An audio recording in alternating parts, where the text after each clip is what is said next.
بسم اللہ الرحمن الرحیم اہدنا الصراط المستقیم صدق اللہ العظیم الصلاۃ والسلام علیک یا سیدی یا خاتم النبیین وعلی آلک و اصحابک یا سیدی یا خاتم المعصومین۔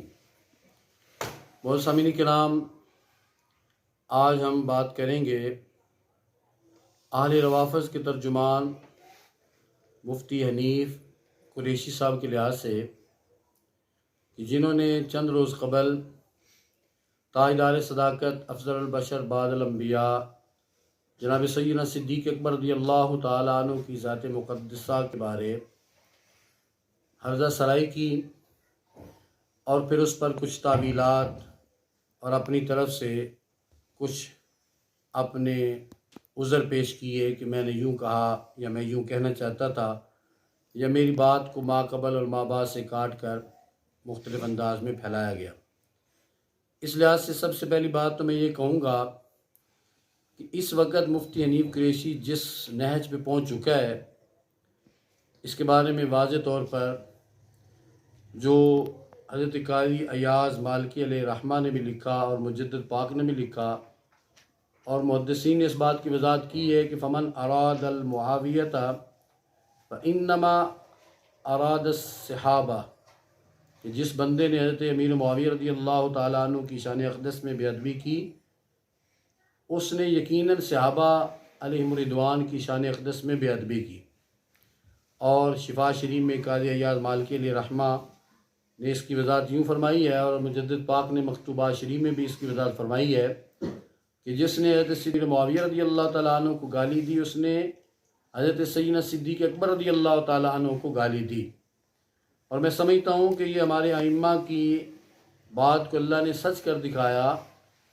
کہ جس بدبخت نے حضرت امیر معاویہ رضی اللہ تعالی عنہ کے بارے میں عرضہ سرائی کی تھی، آج دنیا نے دیکھا کہ وہ آخر بڑھتے بڑھتے اس نہج پہ پہنچا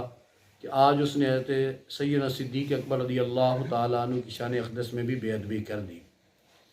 تو میں اس پر اللہ کی پناہ مانگتا ہوں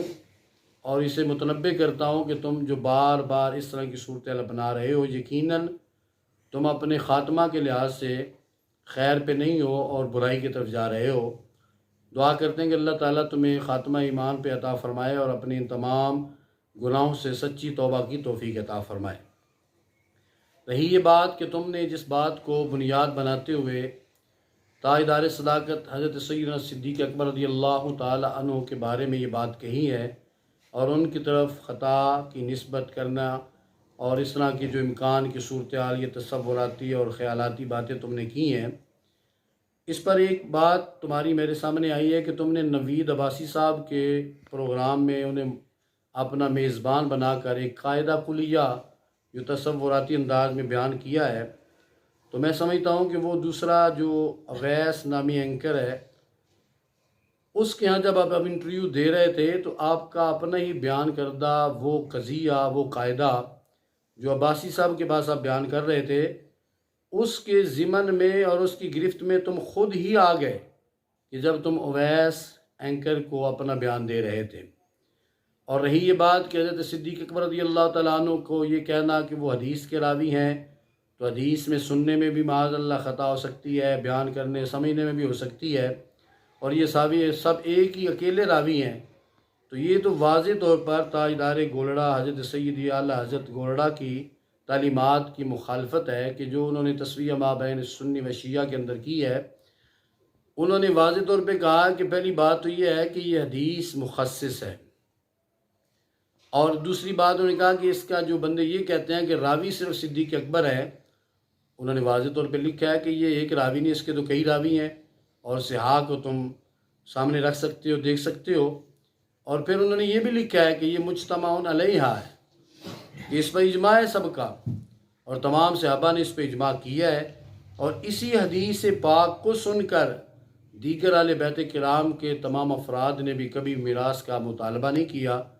اب اہل بیت کرام علیہم رضوان کو صدیق اکبر کی صداقت پر اور ان کی بیان کردہ اس روایت پہ شک نہیں، لیکن تم آج شک پیدا کر رہے ہو، اور اس بندے کی ذات کے بارے میں شک پیدا کر رہے ہو جن کے بارے میں اللہ قرآن میں فرماتا ہے وَالَّذِي جَاءَ بِالصِّدْقِ وَصَدَّقَ بِهِ، اولئک هم المتقون، کہ وہ جن کی تصدیق رب فرمائے۔ اور وہ دوسرے مقام پر جو لقد سمع اللہ قول الذین قالوا ان اللہ فقیر ونحن اغنیاء، اس آیہ مقدسہ کا شان نزول پڑھ لینا کہ جس میں واضح طور پر حضرت صدیق اکبر رضی اللہ تعالیٰ عنہ کی صداقت کی گواہی میرا رب خود بیان فرما رہا ہے۔ اور آج تم نے جو حضرت سیدنا صدیق اکبر رضی اللہ تعالیٰ عنہ کی صداقت کو مشکوک قرار دیا اور ان کے معاذ اللہ بیان کردہ اس فرمان مصطفیٰ کو معاذ اللہ تم نے نسیان یا مختلف جو باتیں تم نے کی ہیں، یہ تو تم نے واضح روافض کی ترجمانی کی ہے۔ پچھلی کئی دہائیوں سے روافض اسی کوشش میں ہے کہ کسی نہ کسی طریقے سے حضرت صدیق اکبر رضی اللہ تعالیٰ عنہ کو مشکوک قرار دیا جائے، اور وہ تم نے آج کر دیا۔